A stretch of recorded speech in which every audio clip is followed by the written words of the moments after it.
শুভ সন্ধ্যা। Share বাজারের মূল খবর ডেইলি মার্কেট আপডেটে আপনাদের স্বাগতম। আজ ডিএসির মূল সূচক ডিএসিএক্স 5.69 পয়েন্ট বা 0.10% বৃদ্ধি পেয়ে 5,565 পয়েন্ট হয় এবং বাজার ফ্ল্যাট নোটে শেষ হয়। বাজারে লেনদেনের পরিমাণ ছিল 889 কোটি টাকা, যা আগের দিনের তুলনায় 2.22% কম। টেলিকমিউনিকেশন খাত থেকে গ্রামীণ ফোন এবং রবি, শিল্প খাত থেকে ওয়ালটন এবং বিএসআরএম স্টিলস, খাদ্য ও আনুষঙ্গিক খাত থেকে ব্রিটিশ আমেরিকান টোবাকো এবং ইউনিলিভার আজ সূচকের হ্রাসে মূল ভূমিকা রাখে। অন্যদিকে টেক্সটাইল খাত থেকে Far East Knitting and Dyeing এবং মালেক স্পিনিং মিলস, ওষুধ ও রসায়ন খাত থেকে স্কয়ার ফার্মাসিউটিক্যালস, রেকিড বেনকিজার, বিমা খাত থেকে রিলায়েন্স ইন্স্যুরেন্স, পায়োনিয়ার ইন্স্যুরেন্স এবং গ্রিন ডেল্টা ইন্স্যুরেন্স আজ সূচকের বৃদ্ধিতে মূল ভূমিকা রাখে, যার ফলে বাজার আজ ফ্ল্যাট নোটে শেষ হয়।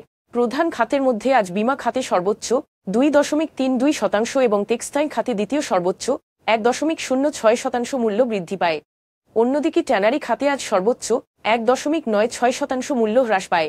মূল্য বৃদ্ধি পাওয়ার শীর্ষ 20-এ আজ শিল্প খাতে 6টি কোম্পানি রয়েছে।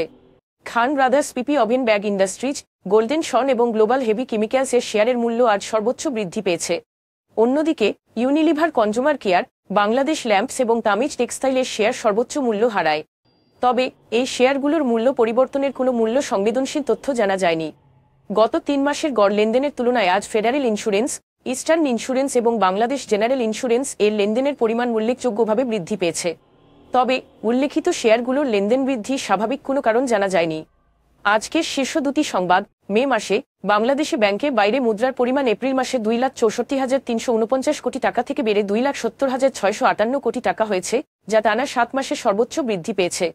ব্যাংকিং সেক্টরে আমানতকারীদের আস্থা কমে যাওয়া এবং মূল্যস্ফীতির চাপ বৃদ্ধি পাওয়ায় তাদের নগদ অর্থ তুলে নিতে উৎসাহিত করছে, যা এই পতনের মূল কারণ। তারই ধারাবাহিকতায় ব্যাংকগুলির বাইরে নগদ অর্থের প্রবাহ বৃদ্ধি পাওয়ায় আর্থিক খাত লক্ষণীয় তারল্য সংকটের সম্মুখীন হয়েছে, যার ফলে ব্যাংকগুলো তাদের কার্যক্রম চালু রাখার জন্য কেন্দ্রীয় ব্যাংক থেকে ঋণ নিতে বাধ্য হচ্ছে।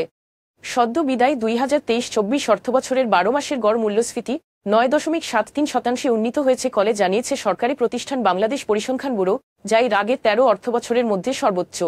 এই সময়ে খাদ্যপণ্যে আগের অর্থবছরের 8.71% থেকে 1.94% পয়েন্ট বেড়ে দাঁড়িয়ে 10.65%। ক্রমবর্ধমান মুদ্রাস্ফীতির মূল কারণ বিভিন্ন পণ্য ও পরিষেবার উচ্চ মূল্য, যা স্থানীয় এবং আন্তর্জাতিক অর্থনৈতিক প্রেক্ষাপটের উপর নির্ভরশীল। আজ এ পর্যন্তই। আগামীকাল আবার আসবো শেয়ার বাজারের নানা আপডেট নিয়ে। ধন্যবাদ।